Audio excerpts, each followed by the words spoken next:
अस्सलामुअलैकुम वरहमतुल्लाहि वबरकातुहू। कैसे हैं आप सब? उम्मीद करती हूँ आप सब खैर आफियत से होंगे। अल्हम्दुलिल्लाह हम भी ठीक है और अल्लाह पाक हम सबको ईमान की बेहतरीन हालत में रखे। आमीन सुम्मा आमीन। तो जी ये है सुबह का टाइम। बस आज वीडियो बनाने का बिल्कुल दिल नहीं चाह रहा था क्योंकि आप लोगों को शायद पता हो कि मेरी कुछ तबीयत ठीक नहीं चल रही है। लेकिन काम सिर्फ काम होता है। ऐसा नहीं है कि घर का काम ही आपकी ज़िम्मेदारी है कि आपको निभाना है। अगर आपने अपने ऊपर कोई रिस्पॉन्सिबिलिटी लिए हो तो उसको भी पूरा करना पड़ेगा। तो यूट्यूब का भी यही होता है कि जब आपको उसको वीडियो अपलोड करना है तो करना है और जब आपको मतलब एक टाइम चलता है कि इस टाइम पे आपको वीडियो डालना है तो डालना है, हर हाल में डालना है। तो बस उसी को मद्देनज़र रखते हुए आज मैं ये वीडियो बना रही हूँ। हालाँकि मेरा बिल्कुल भी दिल नहीं चाह रहा था लेकिन सोचा कि अच्छा है इसी तरह कुछ नया भी हो जाएगा। आप लोगों से बातें हो जाती है तो अच्छा भी लगता है।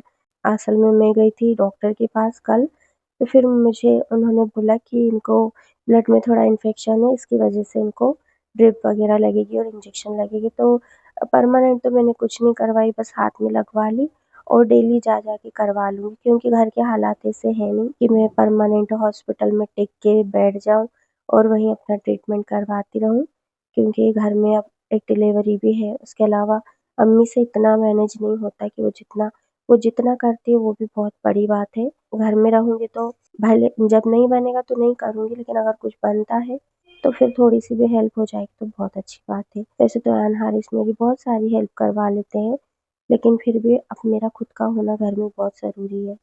तो यहाँ पे ना मैंने सुबह जल्दी से आज रोटियाँ बना ली थी। अपना नाश्ता किया उसके बाद ही मैंने रोटी बना ली और रोटी बनाने के साथ-साथ ही मैंने अयान हारिस के लिए यहाँ नाश्ता भी तैयार कर दिया था, ताकि जल्दी से उनको नाश्ता करा लूँ फिर मैं आराम से लेट जाऊँ थोड़ी देर के लिए। मैं ऐसा ही कर रही थी, अगर थोड़ा बहुत काम कर भी रही थी ना तो फिर उसके बाद में थोड़ी देर के लिए लेट जाती थी ताकि मुझे ऐसा नहीं लगे कि बहुत ज़्यादा हेवी हो गया है या मैं बहुत ज़्यादा लगातार कुछ कर रही हूँ। तो बस वही दोनों भाइयों को नाश्ता दिया मैंने और किचन की साफ-सफाई की और सब्ज़ी और चावल भी बनाने थे, लेकिन वो फिर मैंने बस जैसे-तैसे चढ़ा दिए क्योंकि सब्ज़ी भी अम्मी बनाएँगी और चावल वगैरह अयान बोलने लगा मैं बना दूँगा। हालाँकि उसको आता कुछ नहीं है, लेकिन पूछ-पूछ के वो कर लेगा क्योंकि कल रात को उसने बहुत सारे बर्तन भी साफ़ किए थे। तो बस बच्चों से भले आप कुछ ना ही करवाएँ, लेकिन वो देखते-देखते भी बहुत कुछ सीख लेते हैं। तो बस जब हालात अगर ऐसे हों ना, तो लड़का भी लड़की बनने में देर नहीं करता है। इस टाइम पे ना लड़कियों की बहुत कमी महसूस होती है। ऐसा लगता है कि आपके पास एक बेटी होती, तो आपका बहुत सा काम करवा लेती, आपकी बहुत हेल्प हो जाती।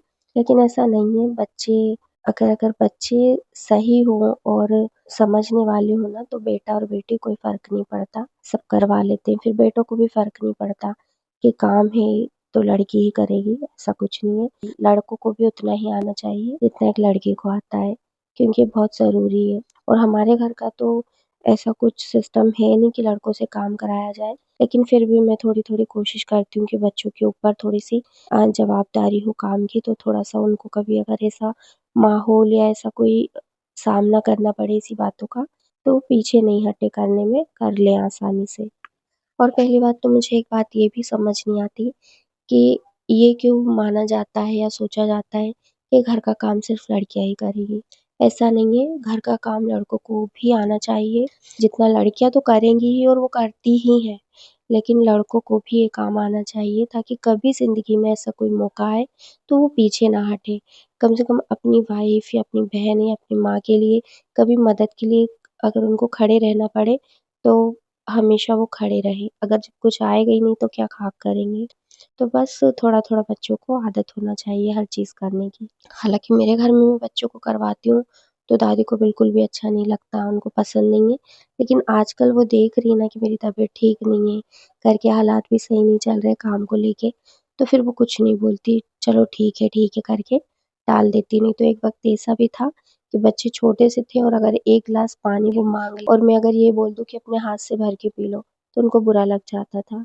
तो वक़्त-वक़्त की बात होती है, इंसान वक़्त के साथ संभल भी जाता है और सीख भी जाता है। लेकिन ये भी बहुत ज़रूरी है कि बच्चों को भी वक़्त पे ही हर चीज़ सिखानी पड़ती है। अगर वक़्त निकल जाने के बाद हम उनको कुछ सिखाने बैठेंगे ना, तो फिर वो हमारे बस की नहीं है, फिर हम उनको कुछ नहीं सिखा सकते। तो ये चीज़ें दोनों को समझना पड़ेगा, एक तो घर के बड़ों को भी और बच्चों को भी कम उम्र में आप काम सिखाएँगे तो उनके लिए बहुत बेहतर होगा। हालाँकि हमने उनसे कोई काम तो कराना नहीं है ज़िंदगी भर, लेकिन ये एक ज़िंदगी का एक हिस्सा है, जो कि उनको ये आना ही चाहिए। बड़े भी एक बार जब बच्चे छोटे रहते तब बहुत टोकते, लेकिन फिर एक वक़्त आने के बाद वो खुद भी नरम हो जाते, लेकिन वो वक़्त निकल चुका होता है, जब बच्चे की सीखने की उम्र होती है। तो इसलिए आप ये देखें कि आपके बच्चे के लिए सही वक़्त और सही बात कब है और उसी हिसाब से आप अपना काम करें। ख़ैर ये तो थी मेरी नॉर्मल सी बातें जो कि चल रही थी अभी, और अभी फ़िलहाल मैं डॉक्टर के पास जा रही हूँ। तो रोटी मैंने बना ली, सब्ज़ी अम्मी बनाएँगी, चावल अम्मी ने बना दिए। कि सब्ज़ी ना मटन बनाने की थी और उसमें टाइम भी बहुत लगता। मेरे पास इतना टाइम भी नहीं था, मुझे 12 बजे हॉस्पिटल पहुँचना ही था।